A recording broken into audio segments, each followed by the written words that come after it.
దేవునికి స్తోత్రము.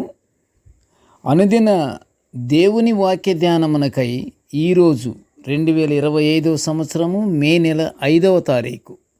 ఈరోజు ధ్యాన వాక్యము పరిశుద్ధ గ్రంథము నుండి సామెతల గ్రంథము 9వ అధ్యాయము 11వ వచనాన్ని మనం ధ్యానించుకుందాము. ప్రియ దేవుని బిడ్డలారా, నేటి ధ్యాన వాక్యము పరిశుద్ధ గ్రంథము నుండి సామెతలు 9:11 ఒకసారి మనం చదువుకుందాము. నా వలన నీకు దీర్ఘాయువు కలుగును, నీవు జీవించు సంవత్సరములు అధికములగును. ప్రియ దేవుని బిడ్డలారా, ఈరోజు ధ్యాన వాక్యము దేవుని బిడ్డలకు దేవుడు దీర్ఘాయువు కలుగజేసి జీవించు సంవత్సరములు అధికము చేస్తాను అని పరమార్థ జ్ఞాని అయిన సొలొమోను ద్వారా దేవుడు పలికించిన ఈ వాగ్దానాన్ని మనం ఇప్పుడు ధ్యానించుకుంటున్నాము. అట్టి బిడ్డ నిత్యము దేవుని మార్గాల్లోనే నడుస్తున్న బిడ్డ కాబట్టి ఆ బిడ్డకు రక్షణానందం లభించేలా దేవుడు ఆశీర్వదిస్తున్నాను అని దేవుడు వాగ్దానం చేసినట్లు కీర్తనకారుడు 51వ సంకీర్తన 12వ వచనములో గానము చేస్తున్న సంకీర్తనను మనము చూస్తున్నాము. ఇది వాగ్దానము. కీర్తనకారుడు గానం చేస్తున్నాడు. ఏమని? అలాంటి బిడ్డ, దేవుని మార్గాల్లోనే నడుస్తున్నటువంటి బిడ్డకు రక్షణానందం లభించేటట్లుగా దేవుడు ఆశీర్వదిస్తున్నాడని దేవుడు వాగ్దానం చేసినటువంటి వాగ్దానాన్ని మనము కీర్తనల గ్రంథము 51:12 చూస్తున్నాము. ఎల్లప్పుడూ ప్రియ దేవుని బిడ్డలారా, ఎల్లప్పుడూ దేవుని నామాన్నే స్మరించుకుంటూ స్తుతులు స్తోత్రములు చెల్లించుకుంటూ దేవుణ్ణి మహిమపరుచుకుంటున్నటువంటి బిడ్డలను ఎల్లప్పుడూ దేవుడు ఆశీర్వదిస్తుంటాడు. అంతేకాదు ప్రియ దేవుని బిడ్డలారా, అట్టి దేవుని బిడ్డలు నిత్యము పరిశుద్ధ గ్రంథాన్ని చదువుకుంటూ అనేక మంది అపొస్తలులు ఉపదేశించే దేవుని సందేశాలను నిత్యము వింటూ వాటిని హృదయాల్లో పూర్ణ హృదయముతో వాటిని స్వీకరించుచు హృదయములో భద్రము చేసుకుంటున్న బిడ్డలను దేవుడు దీర్ఘాయువు చేత వారిని తృప్తిపరుస్తాడు.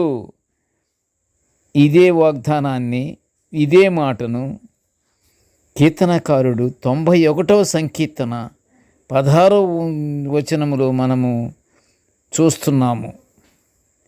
అట్టి బిడ్డల మధ్య దేవుడు ఉన్నాడని, దేవుడే నా సర్వస్వమని నిత్యం సంతోషిస్తున్న బిడ్డల యొక్క సంతోషము చేత దేవుడు హర్షిస్తున్నాడని దేవుడు జపన్య ప్రవక్తతో 3వ అధ్యాయము 17వ వచనములో పలికించిన మాటను బట్టి దేవునిచే హర్షింపబడిన ఆ బిడ్డ జీవితాన్ని మంచి కుటుంబముతో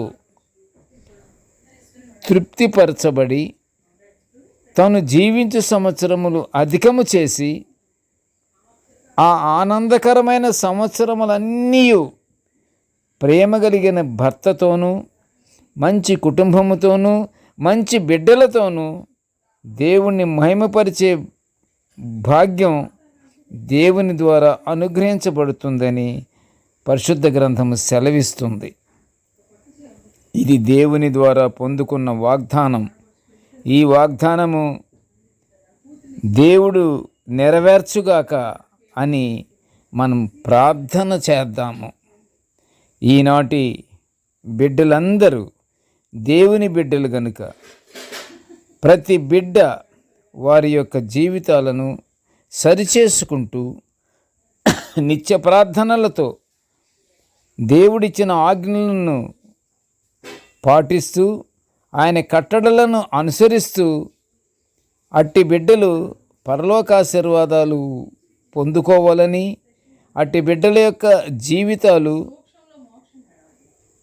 మంచి వెలుగులో కాంతి కిరణాలతో నిత్యము వర్ధిల్లుగాక అని మనము మరి ఒకసారి ప్రార్థన చేసుకుంటూ అట్టి బిడ్డలకు పరలోకాశీర్వాదాలు అనుగ్రహించబడాలని మనము చేద్దాం. ఇప్పుడు ఆమేన్. ప్రార్థన చేద్దాము. కృపగల తండ్రి, జీవముగల నాయన, నీ పాదములకు స్తోత్రములు తండ్రి. నీ యొక్క దివ్యమైన వాక్యాలను మేము నిత్యము ధ్యానించుకునే గొప్ప భాగ్యాన్ని మాకు అనుగ్రహించినందుకు నీకు ఘనమైన స్తోత్రములు నాయన. నేటి ధ్యాన వాక్యమును వినుచున్న ప్రతి బిడ్డను ఆశీర్వదించయ్యా. ఇదిగో తండ్రి, నీ వలన నాయన ప్రతి బిడ్డ దీర్ఘాయువు పొందునట్లుగా దేవా, నీ ఆశీర్వాదము ప్రతి బిడ్డల మీద నాయన కుమ్మరించమని నాయన వేడుకొనిచుంటున్నాను తండ్రి. దేవా, నీవు సృజించినటువంటి బిడ్డలు నిన్ను నమ్ముకుంటూ నీ వెలుగులో జీవించుచు సాతానుడికి చోటివ్వకుండా వారు జీవించే సంవత్సరములు అధికములుగా చేసి వారికి మంచి కుటుంబాలు ఏర్పాటు చేసి వారికి మంచి బిడ్డలను అనుగ్రహింపచేసి తండ్రి, వారి కుటుంబములలో నిత్యము నీ పరిశుద్ధాత్ముడు నాయన నివసించుచు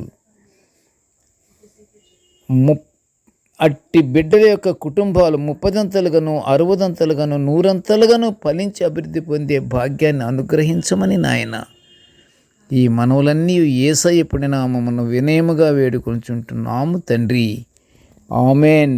దేవుడు మనల్ని అందరినీ బహుగా దీవించుగాక. ఆమేన్.